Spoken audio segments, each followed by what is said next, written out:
All right, so this is part two of EI benefits that are available to you as a self-employed person. If you didn't get a chance to see part one, I would suggest you go back there.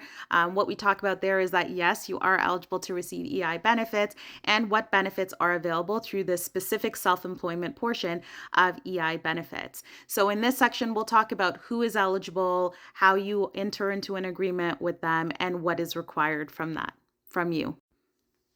Okay, so you can qualify for this benefit if you are a Canadian citizen or permanent resident, if you own your own business or control more than 40% of a corporation's voting shares, if you have decreased the amount of time working on your business by more than 40% for at least 1 week.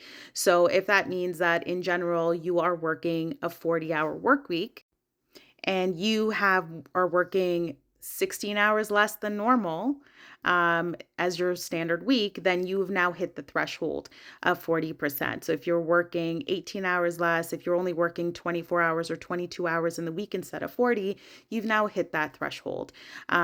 If you have earned a minimum amount of $9,254 in net self-employed earnings between January 1st and December 31st of 2025, this amount changes, okay? So please look at the number in 2026. You're going to have to go to the website. I will place the link here. Now you can pause to actually see it, but that's where you're going to go in order to double check these numbers in future years.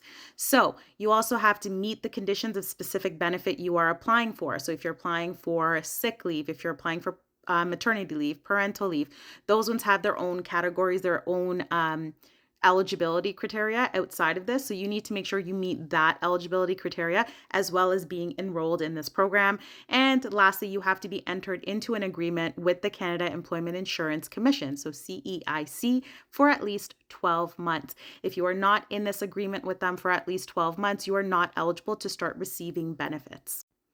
So how do you enter into this agreement? You have to go to your My Service Canada account, or you can sign up for a My Service Canada account. You can log in if you don't have a PIN code. Usually you can log in with your banking information as well as a secure login. Once you've completed the steps on that application form, you will then receive a letter confirming that you have entered into an agreement with the CEIC. As part of your agreement, you are required to pay premiums through your yearly income tax return for as long as you remain self-employed. Like it said on the last page, you have to be active for at least 12 months in this agreement before you can start to receive any special benefits. As soon as the amount of time that you're working in your business has decreased by more than 40%, so you've lost more than 16 or 17 hours if you work a 40-hour work week, you have to now fill out your claim and request to go on this leave. If you don't, you may lose benefits or you will decrease the amount of benefits that you were eligible to receive. So once you are in this agreement, you got your confirmation letter, you have to start paying into your EI premiums. What does that look like? You have to file them yearly when you're filing your income tax return with the CRA.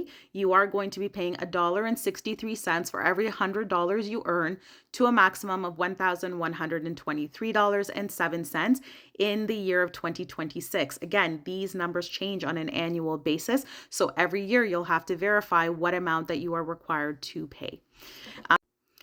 Know that once you have received benefits through this EI program, you have to continue to pay your EI premiums for the duration of your self-employment, and you will not be allowed to withdraw from this program. Okay, so the second you start receiving benefits, you are locked in. You cannot receive parental leave and then say, okay, I don't plan on having any more children. I don't anticipate needing this benefit, so now I'm going to stop paying premiums. You're not allowed to do that. Once you have received that money, you have to continue to pay the premiums as long as you are self-employed. So unless you are ending your self-employment, you're going to have to continue to pay into it. So if you live in Quebec, you are going to pay $1.30 in EI premiums for every $100 you earn to a maximum of $895.70 in 2026. Again, the premium rates change annually, so please do check back. For anybody who is upset or worried or wondering why Quebec is getting a lower rate than any other province within Canada, it's because they only have access through this program to 4 benefits and not 6, because parental and maternity maternity leave and adoption leave benefits are all part of the Mhm. Quebec Parental Insurance Plan, which is administered by the province itself and not through the federal government. Okay, so follow along to the next part where we're going to talk about what those documents look like that you have to submit to the CRA on an annual basis and how you can withdraw from this program if you have not received any benefits yet.